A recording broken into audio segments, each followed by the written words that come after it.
ایک دفعہ کا ذکر ہے، ایک سرسبز و شاداب جنگل تھا جہاں بہت سے جانور خوشی خوشی رہتے تھے۔ ان جانوروں میں ایک مور بھی شامل تھا، جس کے پروں میں چمکدار اور رنگ برنگی خوبصورتی تھی۔ وہ اپنی خوبصورتی پر بہت غرور کرتا تھا اور ہمیشہ دوسروں کے سامنے اپنے پر دکھاتا۔ ایک خوبصورت، ہرا بھرا جنگل جس میں بلند درخت، چہچہاتے پرندے اور مختلف جانور موجود ہیں۔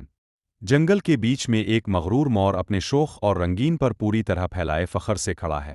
سورج کی روشنی درختوں کے درمیان سے چھن کر مور پر پڑ رہی ہے اور قریب ہی ہرن بند جنگل کی ایک کھلی جگہ پر، جہاں سبز گھاس اور رنگ برنگے پھول کھلے ہوئے تھے، ایک مغرور مور اپنے چمکدار پروں کے ساتھ فخر سے کھڑا تھا۔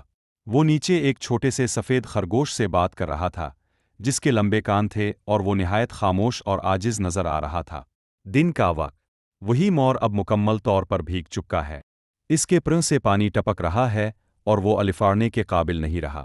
زمین کیچڑ سے بھری ہوئی ہے اور بارش زوروں سے برس رہی ہے۔ ایک سادہ سا شکاری، بھورے کپڑوں میں، جنگل میں آتا ہے اور گیلا مور دیکھ کر اس پر جال پھینکتا ہے۔ مور خوف زدہ نظر آتا ہے۔ بارش اب بھی جاری ہے اور آسمان ابر آلود ہے۔ خرگوش، کچھوا، ہرن اور گلہری جیسے جنگل کے جانور ایک طرف کھڑے ہو کر افسردگی سے دیکھ رہے ہیں کہ مور کو شکاری لے جا رہا ہے۔ فضا غمگین ہے اور آسمان پر اب بھی بادل چھائے ہوئے ہیں۔ طوفان کے بعد جنگل میں سکون آ چکا ہے۔